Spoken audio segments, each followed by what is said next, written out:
قادری صاحب کیا کہتے ہیں؟ آپ ایک مسلک سے تعلق رکھتے ہیں اس لیے آپ قیادت نہیں کر سکتے۔ جی ڈاکٹر دانی صاحب، اب میری درخواست ہے کوئی دوسرا سوال نہ کیجئے، ٹائم شارٹ ہے اور اس کا جواب تفصیل مانگتا ہے۔ جی یہ کہنا مجھے معلوم ہے، یہ باتیں وہ لوگ کر رہے ہیں جنہوں نے اس ملک میں فرقہ واریت کو ہوا دی ہے اور بڑھاتے بڑھاتے ملک کو دہشت گردی کی آگ میں جا کے دھکیل دیا ہے، جو خود مسلک پرست اور فرقہ پرست ہیں، جو امت مسلمہ کی وحدت پر اور پاکستان کی وحدت پر یقین نہیں رکھتے۔ ایسی بات کہنا اس ملک میں فتنہ پروری کے سوا کچھ نہیں۔ یہ انتہائی بیہودہ اور جاہلانہ بات ہے کہ فلاں کا ایک مسلک ہے۔ کوئی شخص اس پورے ملک میں ایسا بھی ہے جس کے بیک وقت 3 مسلک ہوں؟ کوئی ہے جو بیک وقت سنی بھی ہو اور شیعہ بھی ہو، جو بیک وقت اہل سنت یا اہل تشیع بھی ہو اور اہل حدیث بھی ہو؟ کوئی ہے جس کے 2 مسلک ہوتے؟ بھائی ایک فقہی مذہب بھی ہوتا ہے، ایک مسلک بھی ہوتا ہے جو دین اسلام کی چھوٹے معاملات میں تعبیر اور تشریح سے عبارت ہے۔ اور یہ جو مسلک ہے، پاکستان مسلکوں کے لیے نہیں بنا، پاکستان بنانے والے کا بھی ایک مسلک تھا۔ یہ قائد اعظم محمد علی جناح، ان کی سوانح حیات کی جو کتاب اٹھا کے دیکھ لیں، پاکستان کی لکھی ہوئی یا ویسٹرن ورلڈ امریکہ میں کہیں دنیا میں، وہ بائی برتھ اسماعیلی عقیدے کے تھے اور بعد ازاں اثنا عشریہ شیعہ مسلک کے تھے۔ لیکن کیا قائد اعظم کے شیعہ مسلک نے قیام پاکستان میں کوئی دخل دیا؟ وہ پورے متحدہ ہند کی مسلم قوم کے سربراہ تھے، لیڈر تھے، نمائندہ تھے، اور پاکستان بنا تو کیا وہ شیعہ مسلک کے لیے بنا؟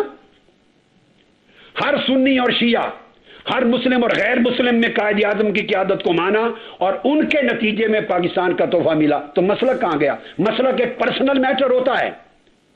پاکستان مسلکوں کے لیے نہیں بنا، مسالک تو دور کی بنات ہے، سارے مذاہب کا بھی یہ ملک ہے، مسلمان، ہندو، سکھ اور کرسچنز کا بھی یہ ملک ہے۔ یہاں یہ پاکستان سعودی عرب نہیں ہے کہ یہاں ایک مسلک کی حکومت ہوگی، نہ پاکستان ایران ہے کہ ایک مسلک کی حکومت ہوگی۔ پاکستان اسلامک ریپبلک اور پاکستان ہے، اس میں ہر مسلک اور ہر مذہب کی حیثیت برابر ہے۔ یہ بات کرنا اس ملک کو بہت بڑے فتنے کی آگ میں ڈالنے کے مترادف ہے۔ مسلک کی آپ بات کرتے ہیں، میرا مسلک ہے، میں اہل سنت والجماعت ہوں، مگر میرے مسلک میں اہل سنت والجماعت ہو کر میں دوسرے مسالک کو کافر نہیں کہتا اور نہ کافر سمجھتا ہوں۔ جن لوگوں نے یہ فتنہ چلایا ہے ان کے اور میرے مسلک میں فرق یہ ہے کہ وہ دوسرے مسلک والوں کو یا کافر کہتے ہیں یا سیاسی اعتبار سے زبان سے نہیں کہتے تو دل سے سمجھتے ہیں۔ میں کسی کو کافر نہ کہتا ہوں نہ سمجھتا ہوں، میں مسلم اور غیر مسلم سب قومیتوں کو یکجا پاکستان کا وارث سمجھتا ہوں۔ یہ میرا مسلک ہے اور میرا مسلک وہی ہے جو علامہ اقبال علیہ رحمت کا تھا۔ یہ سن لیجئے، علامہ اقبال کے بیٹے ڈاکٹر جاوید اقبال، ان کی کتاب ہے اپنی زندہ روت، علامہ اقبال کی مکمل سوانح حیات، اور وہ لکھتے ہیں کہ علامہ اقبال میرے والد بچپن سے سلسلہ قادریہ میں بیعت کیے ہوئے تھے، میں بھی قادری الطریقت ہوں۔ ڈاکٹر جاوید اقبال لکھتے ہیں کہ علامہ اقبال سلسلہ قادریہ میں بیعت تھے۔ مکاتیب اقبال میں علامہ اقبال لکھتے ہیں، خود مکاتیب اقبال میں نیاز الدین خان کے نام اپنا مسلک بیان کرتے ہیں کہ نبی اکرم صلی اللہ علیہ وسلم کی زیارت مبارک ہو۔ وہ لکھتے ہیں کہ میرا یہ عقیدہ ہے، علامہ اقبال کے لفظ، میرا یہ عقیدہ ہے یعنی مسلک ہے کہ نبی اکرم صلی اللہ علیہ وسلم زندہ ہیں اور اس زمانے کے لوگ بھی ان کی صحبت اور فیض سے اسی طرح مستفیض ہوتے ہیں جس طرح صحابہ کرام ہوا کرتے تھے، لیکن اس زمانے میں اس قسم کے عقائد کا اظہار بہت سے دماغوں کو ناگوار ہوگا، اس لیے خاموش رہتا ہوں۔ تو علامہ اقبال کا بھی ایک مسلک ہے، وہ اولیاء کرام کے مزارات پہ جاتے، داتا گنج بخش علی حجویری کے لوح مزار پر لکھا ہوا قطع پڑھ کے دیکھیے، وہ ہمہ وقت اجمیر شریف جاتے، خواجہ نظام الدین اولیاء جاتے، سلسلہ قادریہ میں بیعت تھے، مگر کیا علامہ اقبال کا ایک مسلک ہونا ان کے پورے فکر کو متاثر کرتا ہے؟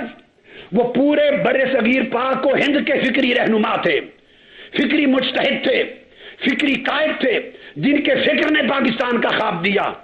میں کہوں گا ذوالفقار علی بھٹو مسلکن شیعہ تھے مگر پریکٹیکلی وہ سیکولر تھے.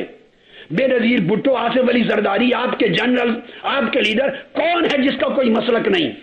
آپ اگر نماز پڑھتے ہیں تو یا ہاتھ باندھ کے پڑھتے ہوں گے یا ہاتھ چھوڑ کے پڑھتے ہوں گے. کوئی تیسرا طریقہ تو کوئی نہیں کہ ایسے ایسے کرتے رہیں، ایسے ایسے. اگر ہاتھ باندھ کے پڑھتے ہیں تو تب بھی آپ کا ایک مسلک ہے، آپ سنی ہیں. ہاتھ چھوڑ کے پڑھتے ہیں تو تب بھی آپ کا مسلک ہے، آپ شیعہ ہیں. اگر آپ ہاتھ باندھ کے پڑھتے ہیں تو یا ناک پہ ہاتھ رکھتے ہوں گے یا سینے پہ ہاتھ رکھتے ہوں گے. اگر سینے پہ رکھ کے پڑھتے ہیں تو آپ اہل حدیث ہیں.